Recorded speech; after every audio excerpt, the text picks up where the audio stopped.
This is the brand new 2018 Audi RS5. It's the latest RS product available here in Australia. Rewind 30 years, and this is where it all started, the 1980s Audi Quattro.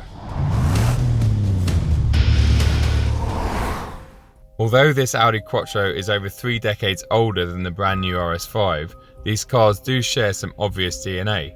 Both are two-door coupes, both use turbocharged front-mounted engines hooked up to a Quattro all-wheel drive system.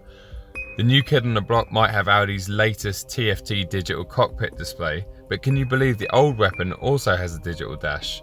A really effective one too. Interiors don't get much better than this. Audi don't just focus on functionality and tech, they also really focus on design. This one is a work of art. Aesthetically, you can spot some obvious RS DNA. 2 large oval pipes, extra cooling vents, and big brakes behind massive, stylish alloys. The UR Quattro started production back in 1980. It ended 11 years later in 91. During that time, there were 3 engine evolutions. This 88 car has the middle version, a 2.2 litre 5-pot with 10 valves. By today's standards, it's 147 kilowatts. Doesn't sound like much, but can you imagine what that felt like back in the 80s? Back in the 80s, this was the ultimate sports car. I think we should start in this and go back 30 years. We all know the saying, never meet your hero. I was hoping that wouldn't apply to the Quattro. After just 2 minutes behind the wheel, I soon realised that my hero was an absolute legend. This car was my pin-up poster as a child. It was something I've always dreamt of driving. Once the 2.2 litre 5-cylinder turbo burbles into life, you know this car is something special. The clutch is long but perfectly weighted. The manual throw is long but beautifully engaging. Initially I was expecting a huge turbo lag with peak torque up around 3,500 RPM, but she actually pulls nicely from around 2,000. It does run out of puff over 5.5 though. You could compare its power delivery to a modern 6-pot diesel, but with less initial torque and a soundtrack like nothing else.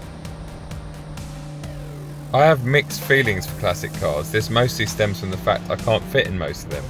Not so with the Quattro. Even in my driving position, it wasn't bad. Especially when you consider back in the day, reach and rake steering adjustment was unheard of.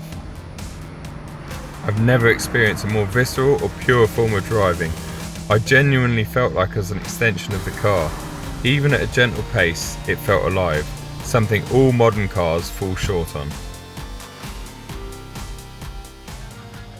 Fast forward 30 years, and this is Audi's RS5 Quattro.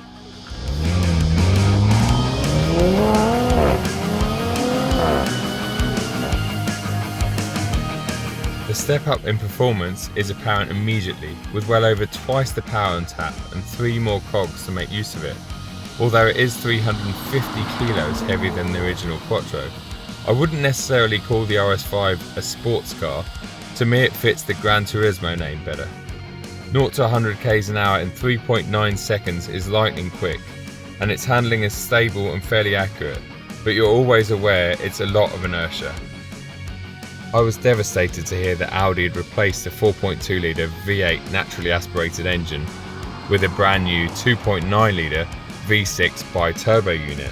But after just 10 seconds behind the wheel, you soon realise why Audi have gone down the forced induction route. This car makes even the longest of straights feel short, yet drinking far less fuel in the process. The RS5 has an incredible ability to provide its passengers with amazing comfort whilst covering ground very quickly. Driving it at 7 to 8 tenths is so easy, it would make for the perfect daily. In isolation, the RS5 is an awesome bit of kit, a car that should provide enough excitement for all but the most hardcore track day warriors. But after being treated to the mechanical bliss of the 80s car, I felt today's version had lost some of its character. The original Quattro will always be king for me.